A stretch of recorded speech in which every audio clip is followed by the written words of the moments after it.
মানবিক মর্যাদা প্রতিষ্ঠিত হওয়ায় বিএনপির রাজনীতিতে আগামীতে কোনো বলয় থাকবে না জানিয়ে বিএনপির চেয়ারপারসনের ফরেন অ্যাডভাইজারি কমিটির সিনিয়র সদস্য টাওয়ার হ্যামলেটসের সাবেক ডেপুটি মেয়র আম ওহিদ আহমদ বলেন, আগামীর রাজনীতি হবে সাম্য এবং ভ্রাতৃত্বের।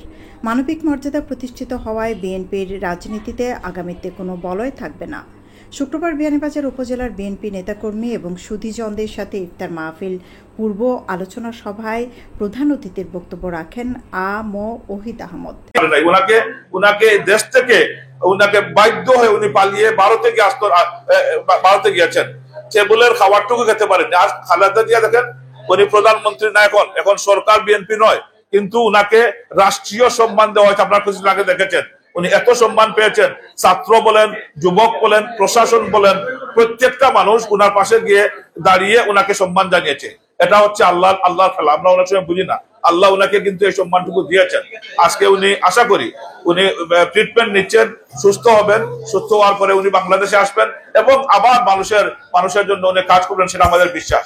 যে বিএনপি এখন ক্ষমতায় নয়, বিএনপি এখনো ক্ষমতায় যায়নি। দেশকে নিয়ে বিভিন্ন ষড়যন্ত্র হচ্ছে, আপনারা দেখতে পাচ্ছেন।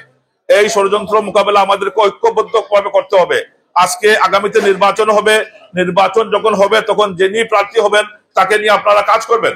যিনি প্রার্থী হবেন তাকে নিয়ে আমরা সবাই মিলে কাজ করব।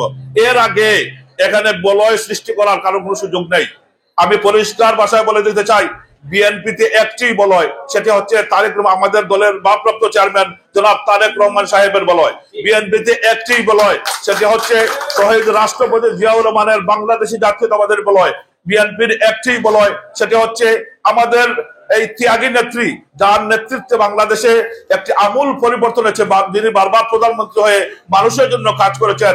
বিএনপির সাবেক চেয়ারপারসন, বিএনপির চেয়ারপারসন এবং সাবেক প্রধানমন্ত্রী দেশনেত্রী খালেদা জিয়ার বলয়।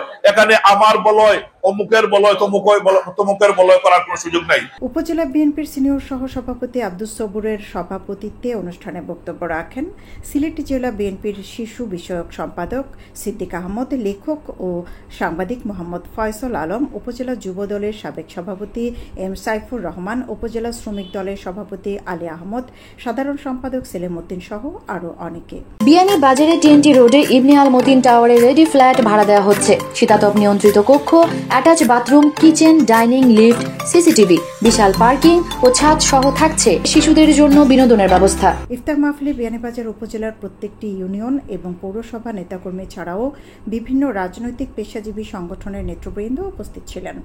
অনুষ্ঠানে বিভিন্ন বক্তা ওহিদ আহমদকে দেশের রাজনীতিতে মেধা ও যোগ্যতাকে কাজে লাগানোর আহ্বান জানিয়ে বলেন, আগামীর বাংলাদেশ বিনির্মাণে তার অভিজ্ঞতা প্রয়োজন।